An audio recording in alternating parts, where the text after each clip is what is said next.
오늘 대학교에서 이렇게 하나님의 말씀을 증거하게 된 것을 큰 영광과 기쁨으로 생각합니다. 우리 대학교의 밖에는 시간이 참 빨리 흐르는데 제가 이곳에 와서 느끼는 것은 이 대학교의 안에는 시간이 멈춰 있구나 하는 생각을 합니다. 몇 년 만에 혹은 몇 달 만에 뵌 모든 분들이 그때 그대로의 모습인 것 같습니다. 저는 세월을 많이 탔는데 여러분은 어떻게 그때 그대로 모습인지 굉장히 부럽습니다. 물론 100% 다 제가 느낀 점을 말하는 건 아니고 한 90% 정도는 정말로 진심으로 여러분들의 모습이 너무나도 생명력이 넘치고 기쁨이 가득한 것 같습니다. 오늘 우리가 읽은 그 복음서의 말씀은 누가복음의 말씀입니다.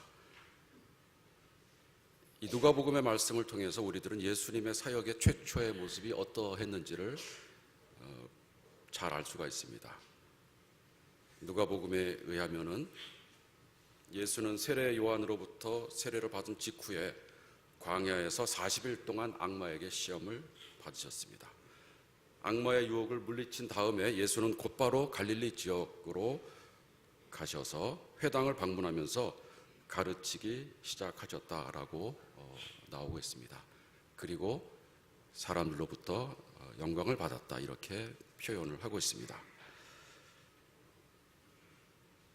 그런데 오늘 본문을 보니까 이제 예수께서는 예수가 유년 시절을 보냈던 갈릴리 산간 지방에 있는 나사렛에 오셔서 가르치게 되었는데 그때 이미 예수는 유명 인사가 되었었습니다. 많은 사람들이 몰려왔습니다.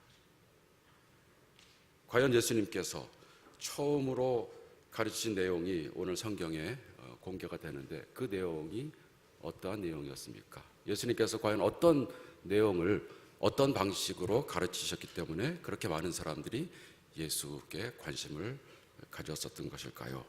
그 내용을 우리가 오늘 본문을 통해서 확인할 수 있습니다. 예수는 당시의 관습에 따라서 자원에서 이사야서를 읽기로 생각을 하고 시중 드는 사람에게 이사야서 두루마리를 갖다 달라고 했습니다. 그리고 두루마리를 펼쳐서 예수님께서 원하시는 부분을 찾아서 그 내용을 읽어주셨습니다. 그것이 바로 이런 내용이었습니다. 주님의 영이 내게 내리셨다. 주님께서 내게 기름을 부으셔서 가난한 사람에게 기쁜 소식을 전하게 하셨다.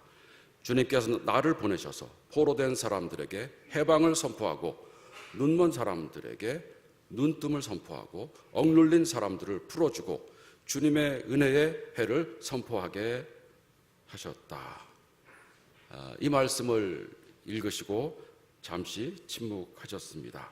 아마 사람들은 예수님께서 그 말씀을 읽으시고 나서 어떤 설명을 하시거나 혹은 또 특별한 해석을 해 주시겠지라고 기대를 하였던 것 같습니다. 사람들의 눈길을 의식하고 예수님께서는 이렇게 토를 다셨습니다. 이 성경 말씀이 너희가 듣는 가운데 오늘 이루어졌다. 이것이 예수님께서 처음 설교하신 그런 방식이고 내용이었습니다. 어떻게 보면 특별한 사건이 일어난 것 같지도 않은 본문의 장면이 사실은 우리에게 굉장히 중요합니다. 특별히 누가복음을 저술한 누가의 관점에서는 오늘 예수님께서 하신 그 행동이 누가복음 전체의 내용을 결정하고 있는 그런 중요한 요소가 됩니다. 이 본문 안에서 우리들은 예수의 생애와 그분의 사역의 큰 그림을 볼 수 있습니다. 많은 신학자들이 예수님께서 찾아서 읽은 오늘의 그 이사야서 본문이 예수님의 사명 선언문과 같은 성격을 갖고 있다고 얘기를 합니다. 예수님의 미션 스테이트먼트라는 말씀이죠. 예수가 어떤 분인가, 예수의 가르침이 무엇인가, 예수께서 어떤 목적을 위해서 이 땅에 오셨는가, 예수를 통해서 이 땅에 어떤 변화가 생길 것인가? 이 모든 것에 관해서 오늘의 본문이 우리에게 답을 갖고 있다라고 말을 하는 것입니다. 저는 오늘 본문을 살아오면서 여러 차례 읽어보았지만은 이번에 설교를 준비하면서 본문을 자세하게 읽으면서 다른 때와는 달리 특별히 제 눈에 들어온 단어가 있었습니다. 그것은 바로 성령이라는 단어였습니다. 14절을 보니까 예수께서 성령의 능력을 입고 갈릴리로 돌아오셨다라고 되어 있습니다. 그리고 예수님께서 읽으셨던 이사야서의 말씀에도 주님의 영이 내게 내리셨다 이렇게 얘기를 하죠. 주님의 영은 하나님의 영 성령이 되겠습니다. 그리고 주님께서 내게 기름을 부으셨다라는 말씀도 합니다. 이 기름은 또 성령을 상징적으로 가리킨다고 말할 수 있습니다. 그런데 오늘 본문에서 성령이 갑자기 등장한 것은 아니고 누가복음을 보면은 예수님의 탄생의 이야기로부터 시작해서 계속해서 성령께서 모든 일들을 인도하시는 것으로 묘사를 하고 있습니다. 예수님께서 세례 요한에게 세례를 받으실 때 요한은 나는 여러분들에게 물로 세례를 주지만은 나보다 크신 이가 오셔서 여러분에게 성령의 세례를 주실 것이다 라고 말씀함으로써 예수님의 사역과 성령의 관계를 정확하게 알려주었습니다. 세례 요한에게 세례를 받은 후에 하늘이 열리면서 성령이 비둘기같이 나타났다라고 또 기록을 합니다. 그리고 예수님께서 40일 동안 악마에게 시험을 받으셨을 때도 성령의 인도함으로 시험을 받았다라고 표현을 하고 있습니다. 예수께서 지금까지 움직이신 그 동선은 어떻게 보면 성령의 인도함에 따라서 이루어진 것이다라고 생각해도 과언이 아닐 것 같습니다. 물론 오늘 본문 이후에도 성령의 그 활동, 성령의 중요함은 계속해서 강조가 되고 있습니다. 더 나아가서 누가복음을 지은 이 누가가 사도행전도 썼는데요. 사도행전은 우리가 잘 아는 대로 성령의 역할을 굉장히 중요하게 강조하고 있습니다. 오순절 성령 강림부터 시작하여서 교회가 탄생하고 성장하는 데 있어서 성령의 역할이 굉장히 강조가 되고 있습니다. 이런 큰 흐름 속에서 오늘의 본문이 어떻게 보면은 예수님에게 임한 성령, 예수님에게 능력을 준 성령이 어떤 일을 하는지를 우리들에게 잘 알려주고 있습니다. 오늘 우리가 부른 찬송, 이 기쁜 소식을 온 세상 전하세, 성령이 오셨네. 우리가 부흥회 때 많이 부르는 찬송인데 보통 예배 시간에는 많이 안 부르는 것 같습니다. 또 이 장로교나 조금 감리교나 전통이 있는 교단에서는 그렇게 많이 부르지 않는 찬송인 것 같습니다. 그런데 오늘 성경 말씀을 이렇게 읽다 보니까 이 찬송을 좀 더 자주 불러야 되겠다라는 생각을 해보게 되었습니다. 그리고 이 찬송을 제가 먼저 고르고 그리고 찬송가에 있는 내용을 가만히 살펴보니까 이 찬송과 관련되는 성경 구절로 우리가 읽은 누가복음을 또 이렇게 제시를 하고 있었습니다. 우리가 성령에 대해서 너무나도 많이 이야기를 하고 성령이 중요하다는 것, 또 성령을 너무나도 사모하는 우리들의 삶이지만은 그러나 오늘 본문을 통해서 우리들은 그동안 우리가 갖고 있었던 성령의 이해에서 한 단계 더 나가서 성령이 정말로 어떤 분인지에 대해서 좀 새로운 이해를 할 수 있을 것이라는 생각을 해봅니다. 예수님께서 성령의 능력을 받고 성령의 능력으로 선포하는 그 소식이 바로 성령의 특징을 잘 드러낸다고 말할 수 있습니다. 그 내용은 무엇이었습니까? 다시 읽습니다. 가난한 사람에게 기쁜 소식을 전하게 하셨다. 주님께서 나를 보내셔서 포로된 사람에게 해방을 선포하고 눈먼 사람들에게 눈뜸을 선포하고 억눌린 사람들을 풀어주고 주님의 은혜의 해를 선포하게 하셨다. 그 내용이 성령을 통해서 예수님께서 이루고자 하는 사역의 핵심이었습니다. 이 본문은 당시 이스라엘 사람들이 로마의 압제에서 그 고통의 신음을 하면서 메시아를 대망하면서 마음속으로 외웠던 그런 구절이었습니다. 메시아가 오시면은 그런 일이 일어날 것이라고 그들은 고대하고 있었던 것입니다. 바로 그 내용이 예수님의 사역을 통해서 이루어진다고 오늘 본문은 말씀을 하고 있습니다. 우리가 그동안 성령에 대해서 흔히 생각할 때 우리 머릿속에 이렇게 떠오르는 것들이 몇 가지가 있습니다. 아마 그 중에 가장 대표적인 것이 방언인 것 같습니다. 또 아마 그 다음에 또 대표적인 것이 신유가 아닌가 하는 생각이 듭니다. 그래서 어떤 성령을 강조하는 교회에 가보면은 기도할 때 방언을 많이 하고 또 신유가 꼭 들어갑니다. 최근에 오순절 교단 교회를 방문해서 예배를 드릴 기회가 있었는데요. 정말로 눈에 띌 정도로 이 예배 시간에 통성 기도를 하면서 방언을 하고 또 몸이 아픈 사람은 아픈데 손을 얹고 기도하라 그러면서 병이 다 낫다라는 그런 기도를 늘상 하는 것을 보아왔습니다. 우리의 삶 속에서 그런 질병과 또 우리가 개인적으로 갖고 있는 모든 문제들을 성령을 통해서 해결받는 것은 너무나도 당연하고 중요한 것입니다. 우리의 신앙에서 빠질 수 없는 굉장히 중요한 부분입니다. 그런데 우리가 오늘 읽은 본문을 보면은 그러한 차원을 포함하지만은 그것보다도 더 넓은 차원을 생각하면서 성령의 역사를 우리들에게 설명하고 있는 것을 보게 됩니다.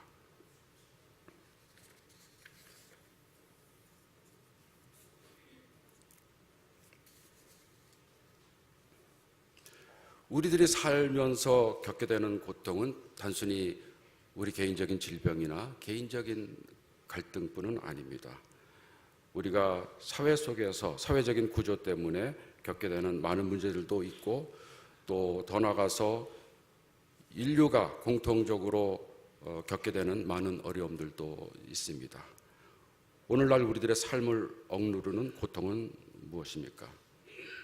어떤 분은 질병 때문에 큰 고통을 겪고 있을 것입니다.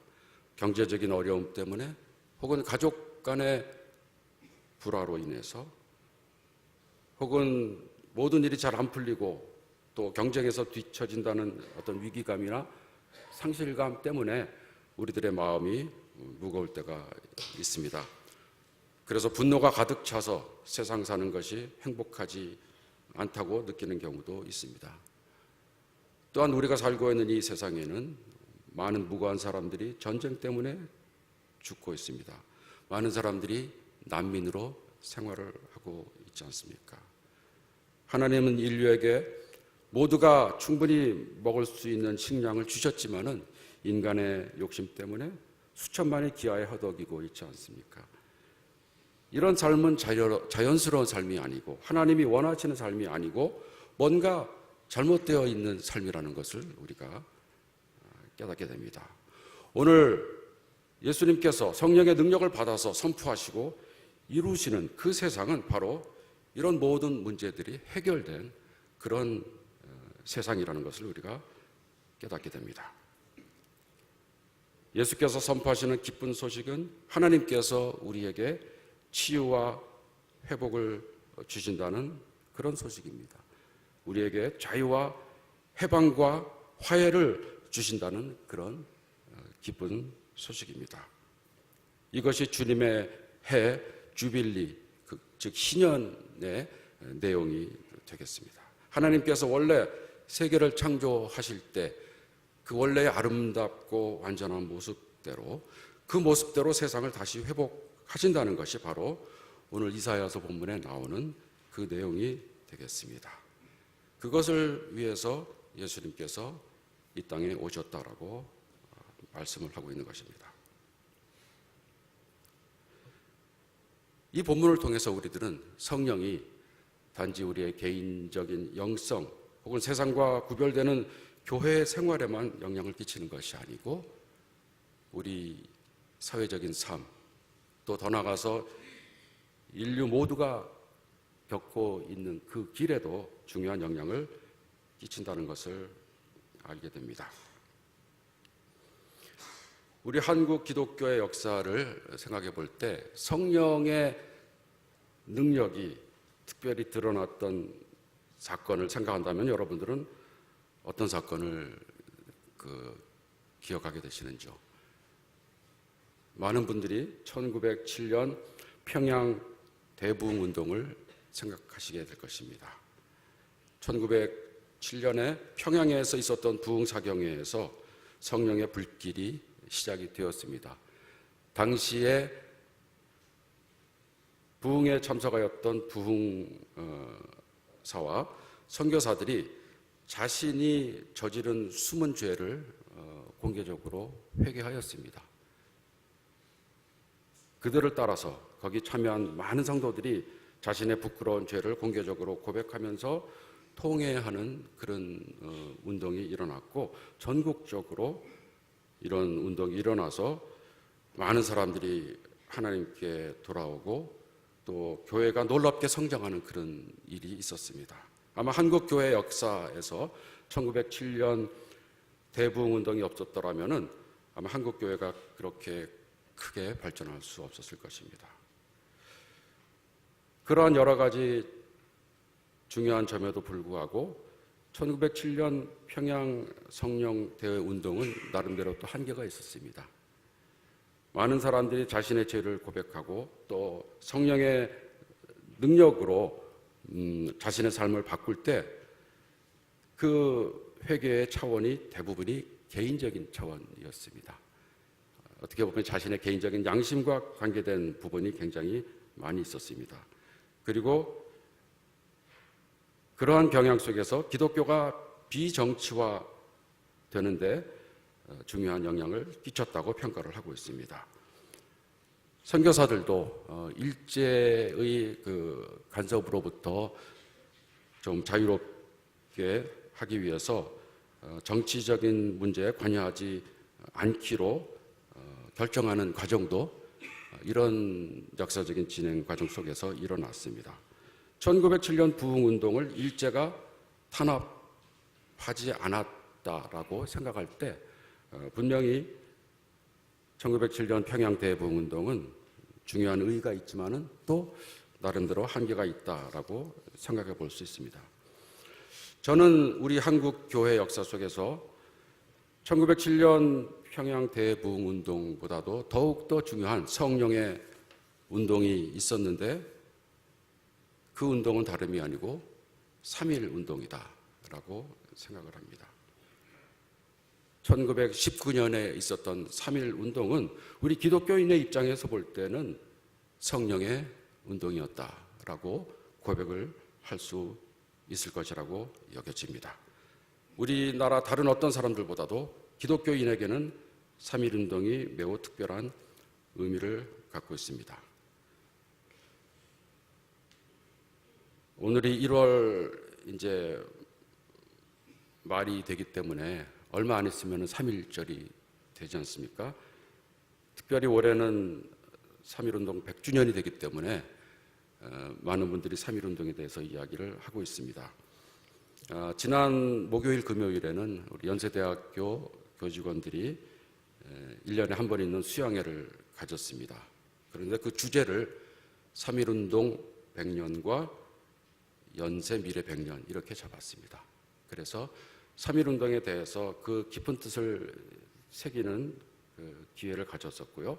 무엇보다도 하나님의 섭리에 의해서 세워진 연희전문학교와 세브란스 전문학교가 이 3.1 운동에 있어서 매우 주도적인 역할을 했다는 것을 구체적인 여러 가지 역사적인 그 근거를 통하여서 새삼 깨닫게 되었습니다. 연희전문과 세브란스를 다녔던 학생들이 하나님의 말씀을 통해서 성령의 감동을 받지 않고 성령의 능력을 힘입지 않았더라면 아마 우리가 알고 있는 3.1 운동이 불가능했을지도 모르겠다는 그런 생각을 하기도 했습니다. 3.1 운동은 우리 민족에게는 너무나도 소중한 그 역사적인 의의를 담고 있지 않습니까? 3.1 운동의 그 정신은 우리나라 헌법 전문에도 나와 있고, 또 이 3.1 운동 때문에 임시정부가 수립이 되었고, 그리고 우리나라의 그 정체성이 민주공화국이 되지 않았습니까? 이 모든 과정에서 기독교가 기여한 부분은 굉장히 중요합니다. 무엇보다도 교회라는 전국적이고 신뢰할 만한 조직이 없었더라면 3.1 운동은 매우 힘들었을 것입니다. 그리고 연전, 세전을 다녔던 젊은 기독 학생들이 나이가 많은 종교 지도자들의 손발이 되어서 발로 뛰면서 이 모든 일에 뒤치다거리를 하지 않았더라면 굉장히 이 운동이 어려웠을 것입니다. 연희 전문과 세브란스 전문에 다녔던 많은 학생들, 김원벽, 이병주, 노준택, 최순탁, 유기준, 이런 분들은 원래 학생 자체적인 독립운동을 계획을 했다가 종교 지도자들과 협력하여서 거국적인 모든 국민이 참여하는 큰 운동으로 이 3.1 운동을 발전시켰습니다. 3.1 운동이 일어나는데 선교사들의 공헌도 매우 중요했다고 합니다. 베이커 빌링스 선교사, 또 언더우드 선교사, 또 샤록스 선교사, 스코필드 선교사, 이런 분들은 직접적으로 간접적으로 3.1 운동이 가능하게 하는데 큰 공헌을 하셨습니다. 어떤 분들은 젊은 학생들이, 또 3.1 운동에 주도하는 사람들이 모든 인간은, 모든 인류는 평등하다라는 그런 사상을 가질 수 있도록 영향을 주었습니다. 어떤 분들은 3.1 운동의 진행 사항을 사진을 찍어서 세상 사람들에게 알려주었습니다. 3.1 운동 때문에 고통당하고 순교당하는 그 모든 내용을 세상에 알려준 분들이 선교사들이었습니다. 1919년은 지금부터 100년 전이기 때문에 우리가 지금 생각하고 있는 여러 가지 상식이 사실은 통하지 않는 그런 시대였습니다. 그러나 우리가 3.1 독립선언서의 내용을 보면은 그 독립선언서가 100년 전에 작성되었다고 믿을 수 없을 정도로 그 독립선언서의 내용을 오늘날 우리가 그대로 읽어도 너무나도 중요한 진리를 담고 있다 할 정도로 위대한 선언이라는 것을 우리가 알 수 있습니다. 3.1 독립선언서의 내용 몇 부분을 제가 이렇게 살펴보면요. 3.1 운동은 결코 묵은 원한과 또 한때의 감정에 따라 남을 시기하며 쫓고 물리치려는 것이 아니고, 일본도 포함하여서 모든 사람들이 자연스럽고도 합리적이며 올바르고 떳떳한 큰 원칙으로 돌아가게 하려는 운동이다, 이렇게 선언을 하고 있습니다. 그러면서 당시에 척박한 상황에도 불구하고 미래에 대해서 확신을 갖고 꿈을 갖고 있었습니다. 새로운 세계가 눈앞에 펼쳐졌다. 위력의 시대는 가고 도덕의 시대가 왔다.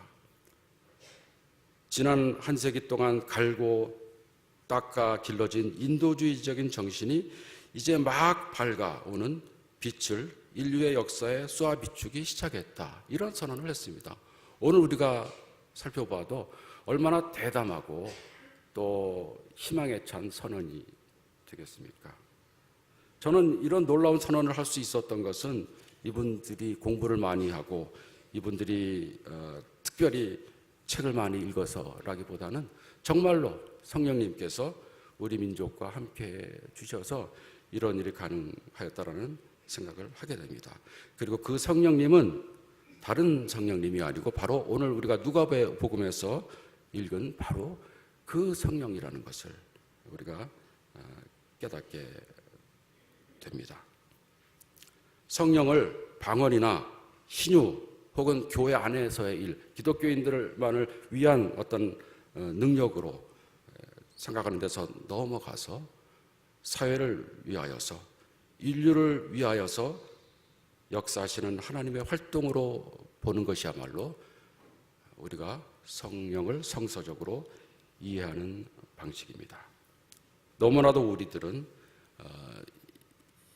이상한 방식으로만 성령을 이해하려고 하고 있습니다. 그러나 하나님께서는 우리들의 일상적인 삶을 통해서 우리들을 지켜주시고 우리들에게 생명을 주시고 우리들의 삶을 복되게 해 주신다는 것을 우리가 기억을 해야 하겠습니다. 우리의 삶 속에서 선한 것이 이루어질 때, 우리의 삶 속에서 진리가 드러날 때, 우리의 삶 속에서 소중한 것이 존중을 받을 때, 그때 바로 성령께서 역사하고 계신다는 것을 우리들이 깨달아야 하겠습니다.